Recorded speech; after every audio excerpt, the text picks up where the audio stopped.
भक्तगणों, आज आपको शिवपुराण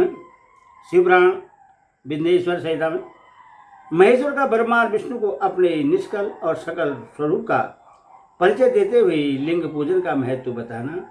यह कथा आप सुनो और इस चैनल को लाइक सब्सक्राइब जरूर कर सुनिए। नंदकिशोर कहते हैं, तदंतर वे दोनों ब्रह्मा और विष्णु भगवान शंकर को प्रणाम करके दोनों हाथ जोड़ उनके दाएं बाएं भाग में चुपचाप खड़े हो गए। फिर उन्होंने वहां साक्षात प्रकट पूजनीय महादेव जी को श्रेष्ठ आसन पर स्थापित करके पवित्र पुरुष वस्तु द्वारा उनका पूजन किया।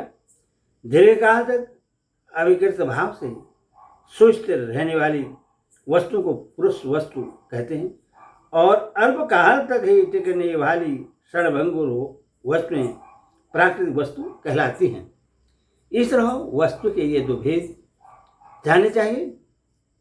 किन पुरुष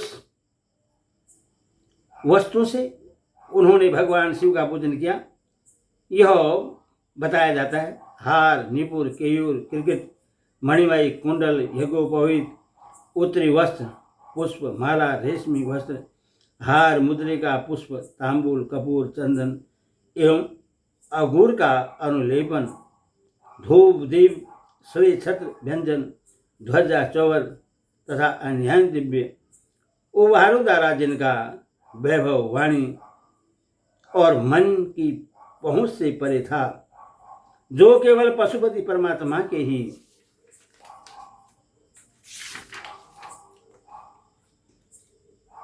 योग्य थे और जिन्हें पशु बद्ध जीव कदापि नहीं पा सकते थे, उन दोनों ने अपने स्वामी महेश्वर का पूजन किया। सबसे पहले वहां ब्रह्मा और विष्णु ने भगवान शंकर की पूजा की। इससे प्रश्न हो भक्तिपूर्वक भगवान शिव ने वहां नर्म भाव से खड़े हुए उन दोनों देवताओं से मुस्कुराकर कहा, महेश्वर बोले, पुत्रों, आज का दिन एक महान दिन है। इसमें तुम्हारे द्वारा जो आज मेरी पूजा हुई है, इससे मैं तुम लोगों पर बहुत प्रसन्न हूं। इसी कारण यह दिन परम पवित्र और महान से महान होगा। आज की यह तिथि शिवरात्रि के नाम से विख्यात होकर मेरे लिए परम प्रिय होगी। इसके समय में जो मेरे लिंग निष्कल अंग आकृति से रहित निराकार स्वरूप के प्रतीक वेद सकल साकार रूप के प्रतीक विग्रह की पूजा करेगा, वह पुरुष जगत की सृष्टि और पालन आदि कार्य भी कर सकता है। जो शिवरात्रि को दिन रात निराहार एवं जितेंद्र रहकर अपनी शक्ति के अनुसार निश्चल भाव से मेरी यथोचित पूजा करेगा, उसको मिलने वाली फल का वर्णन सुनो।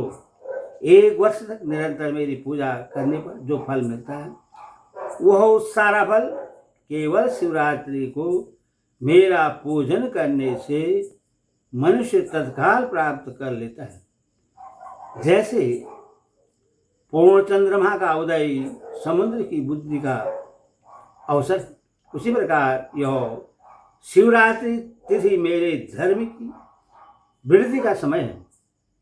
इस तिथि में मेरे स्थापन आदि का मंगलमय उत्सव होना चाहिए। पहले मैं जब ज्योतिमय स्तंभ रूप से प्रकट हुआ था, वह उस समय मार्गशीर्ष मास में आंध्र नक्षत्र में युक्त पूर्णमासी या प्रतिपदा है। जो पुरुष मार्गशीर्ष मास में आंध्रा नक्षत्र होने पर पार्वती से मेरा दर्शन करता है अथवा मेरी मूर्ति या लिंग की ही झांकी करता है, वह मेरे लिए कार्तिक से भी अधिक प्रिय है। उस शुभ दिन को मेरे दर्शन मात्र से पूरा फल प्राप्त होता है। यदि दर्शन के साथ साथ मेरा पूजन भी किया जाए तो इतना अधिक फल प्राप्त होता है कि उसका वाणी द्वारा वर्णन नहीं किया जा सकता। वहाँ पर मैं लिंग रूप से प्रकट होकर बहुत बड़ा हो गया था और उस लिंग के कारण यह भूतल लिंग स्थापना के नाम से प्रसिद्ध हुआ। जगत के लोग इसका दर्शन और पूजन कर सकें, इसके लिए यह अनादि अनंत ज्योति स्तंभ अथवा ज्योतिमय लिंग अत्यंत छोटा हो जाएगा। यह लिंग सब प्रकार के भोग सुलभ कराने वाला तथा भोग और मोक्ष का एकमात्र साधन है। इसका दर्शन स्पर्श और ध्यान किया जाए तो यह प्राणियों को जन्म और मृत्यु के कष्ट से छुड़ाने वाला है। अग्नि के पहाड़ जैसा जो यह शिवलिंग यहाँ प्रकट हुआ है, इसके कारण यह स्थान अरुणाचल नाम से प्रसिद्ध होगा। यहाँ अनेक प्रकार के बड़े बड़े तीर्थ प्रकट होंगे। इस स्थान में निवास करने या मरने से जीवों का मोक्ष तक हो जाएगा। मेरे दो रूप हैं, सकल और निराकार। दूसरे किसी के ऐसे रूप नहीं हैं। पहले मैं स्तंभ रूप से प्रकट हुआ, फिर अपने साक्षात रूप से ब्रह्म भाव मेरा निष्कल रूप है और महेश्वर भाव सकल रूप, ये दोनों ही सिद्ध रूप हैं। मैं ही परब्रह्मा परमात्मा हूँ। कलायुक्त और अकल मेरे ही स्वरूप हैं। ब्रह्मरूप योनि के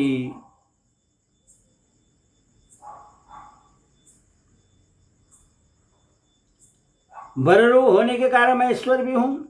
जीवों पर अनुग्रह आदि करना मेरा कार्य है। ब्रह्मा और केशव, मैं सबसे बृहद और जगत की वृद्धि करने वाला होने के कारण ब्रह्मा कहलाता हूँ। सर्वत्र समरूप से स्थित और व्यापक होने से मैं ही सबका आत्मा हूँ।